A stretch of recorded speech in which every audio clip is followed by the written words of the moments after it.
Welcome back, guys, to this week's review. We are talking about Volbeat, the album Rewind, Replay, Rebound, obviously a 2019 release. Danny, we have reviewed Volbeat in the past. We are super excited to be here reviewing him again. Or are we? I guess that's the whole point of this show today. Yeah. Should we go like rewind, replay, rebound? Rewind, replay, rewind. We could, that'd be great. These guys here are up to their 7th album, I think it is, at the moment, which is super exciting. They've only had 4 previous members, which somehow they've managed to keep everything on track. Michael Polston, the lead vocalist, and the drummer John Larson have been there since its inception, which has been since 2001, which makes it only 17, 18 years now starting into the mix. Yeah. That's impressive, man. I mean, like, for a wedding to go that long, I mean, you don't want to ask the receipt for the gifts because, they're probably using by now. They're not even, like, related, I don't think, unless they're cousins or something, but don't go same surname. Maybe. They've done a lot of touring. They've done stuff with Gojira, Behemoth, Slipknot's Knotfest as well. They're doing quite well. They got a film clip for this album as well. A couple of film clips. One was Parasite, which, lucky for you, if you don't like the track, it's great. It's only about 40 seconds long. It's a Nails song. Yeah, it's a Nails song without all that nuisance of being heavy. You know? Pretty much. It's just basically it's about a mosquito, pretty much. Like, you're being irritated, then you flatten it and it's dead. It must have been a good joke for them on the inside, but I failed to see the point, unfortunately. I was like, it sounds like something Tour would do. It's like, we're going to release a song off a new album. It's like a 40-second bullshit thing. Like, you smart ass. These guys are a Danish rock band, and I do emphasize rock a lot. They apparently had metal inklings back in the day, but they really do feel like a rock band right now. Yeah. Obviously, they're formed in Copenhagen, which we know is the best ice cream in the world. It's pretty tasty. At least here in Adelaide, that's what we think. Let's move it on, though, to the actual album itself. And from the very get-go, it feels like it kind of stumbles a little bit. The first track, Least Day Under the Sun, isn't a great track for things to get kicked off in proceedings. I agree. And then with Pelvis of Fire, I was even a little bit unsure as to what was going on. It was a blues song that had a certain like classic 12-bar blues thing with a twist to it. But because of the jarringness of the feels changing, it felt like a joke on the inside. But on the outside, I failed to see the point. It actually made it really hard to get to the album because of it. It felt like a bit of, I don't know, it felt like a bit of their own kind of patting themselves on the back, maybe. I didn't really like it at all. I didn't think it was too exciting. At least at the end of the track for Pelvis of Fire, it got kind of heavy. Yeah. It felt like at the time they were trying to set up, though, for a rock and roll feel and almost a throwback to that 50s style, where it was like, that kind of like shuffle kind of thing at times. But like gangster type. Yeah. And I feel like by track 3, they got their bearings and they were kicked off again. It felt like a much better song, good melodies over some nice, strong, just trippy sounding voices as well. Voicings using a guitar. I actually appreciate that track 3, but I really felt it did start off a little bit jarring for me, Danny. Yeah, definitely right. Track 1 shouldn't be track 1. It's too depressing and sad for an opening track. Like, I don't want to listen to the rest of the album now. I'm just upset. So it should be like in the middle or the last song because of what the lyrics are and the tone of it all. It is a Volbeat song, and I'm not denying that. It's a classic. It has all the tropes of being a Volbeat song, but it shouldn't have been first. And you're right, second, it's it's very different. So before we go into too much negative, I really want to highlight some of the strongest things about this. And at points, I'm saying most of the time, but at its strongest, it does feel like Volbeat doing Volbeat. You've got, for one thing, great melodies. Generally, you find from the vocalist here, Michael does a great job with his embellishment. He's very passionate. Love character. A lot of character, and that reverb works really well against him. Sometimes he even gets himself jeweled up with a female vocalist, and I think that does well for storytelling at times. Other times, not too sure. Maybe they just thought it sounded cool. But I enjoyed it for most of it. Like the vocals to Cheap Side Sloggers, in the chorus, for instance. Die to Live chorus, and Cloud 9 had some classic Volbeat choruses where it was, trademark of that sound where it's like, yep, you're in the song, it's going to be in your head all day. The guitar solos as well, something pretty exceptional as well. They did a great job using the context of the song, but going off from there and launching off with a little bit of technique. Yeah, that's all true and fine as well. The vocals, he put a bit of grunt in 1 or 2 of the tracks, which is good. Bit of the choirs we use. They always love the choirs to get that big sounding chorus to make you sing along as well and get excited by that. The female singing was very good, very appropriate. Yeah, there was a couple of songs where it's about romanticizing and and that makes sense. Yeah, absolutely. Yeah, so I agree that's all fine. I think one of the problems with this album is that, it's 15, 14 songs. Too long. It is too long. And the worst thing is some of those songs could have cut certain sections out and they could have recycled other ideas and put them in it. There's no reason this album had to be this Well, long. and the problem with this album, it literally is like a roller coaster, and the fact that all the like odd number songs, all their melodic slow songs, and all the even songs are the hard rocky songs. So it's like being on a roller coaster, but it's only like a sine wave roller coaster. Yeah, your ups and downs, ups and downs. It's a very boring roller coaster. Yeah. And that's what I find. It's not enough dynamics in, like with songs to make it really flowing or They started to do the trick where the metal sound would be in bridges, so you really started to get familiar to it. There was basically one metal track in the Everlasting. I thought that was like the heaviest track off the album. Even that would sometimes divert into a more of a slower kind of sense. But that did have some pretty tough riffs in it as well, and quite fastest at times. Yeah, it was a nice surprise. It was a nice surprise. Probably got a little lost in the album because it was pushed right towards the back.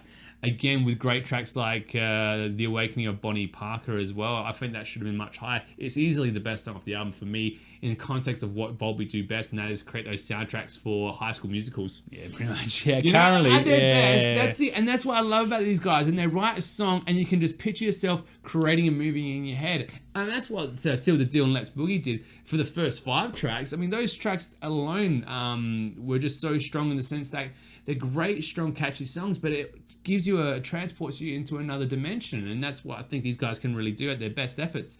Here it's just spread paper thin. It is like there are some great moments on this album, like certain verses are great and whatever, but I just felt because of the weak start, it got a little bit harder, and then I found some of the best efforts towards the end of it.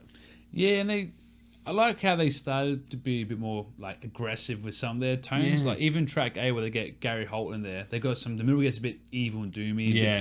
Perfect Strangers, which is a bit weird because the song itself didn't start that way. It sounded like a normal like kind of rock song, and then the middle gets a bit that way, which it didn't seem to fit well. But at least they're putting in those elements in there. And like I say, track 13 is great. It's a bit heavier.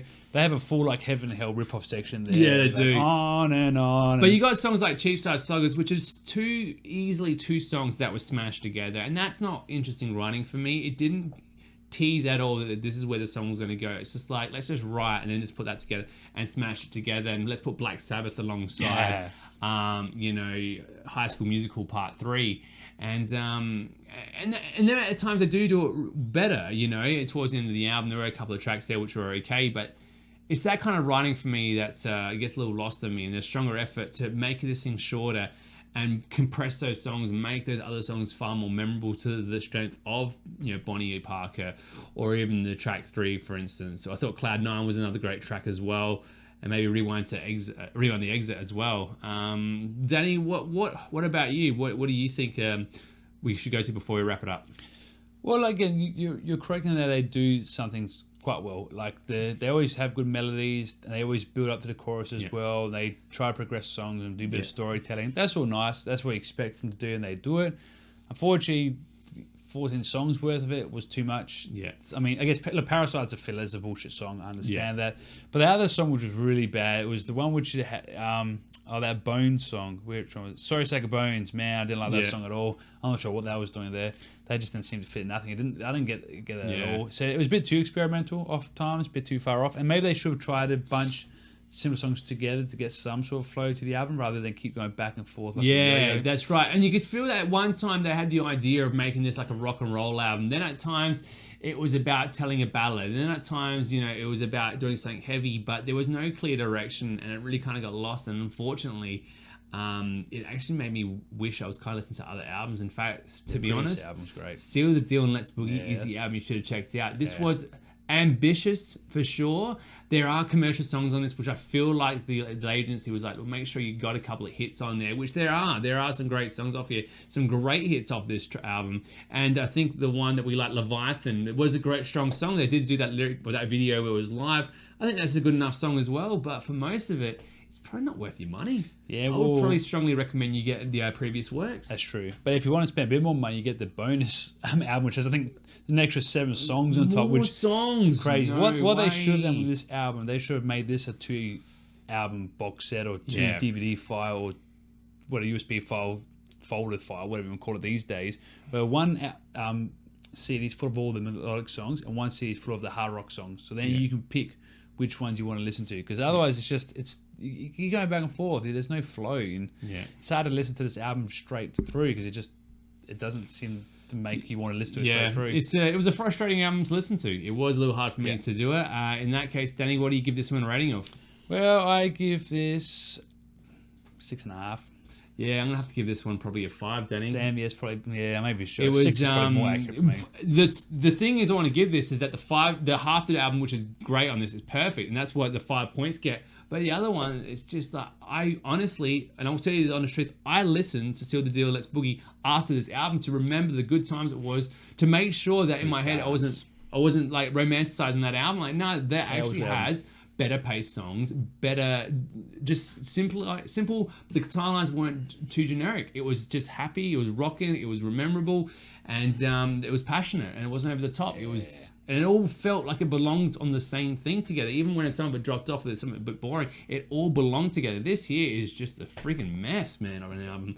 And I really feel bad because these guys are super cool and the fans are super passionate, and a little bit like Tool fans, everything they've done is amazing.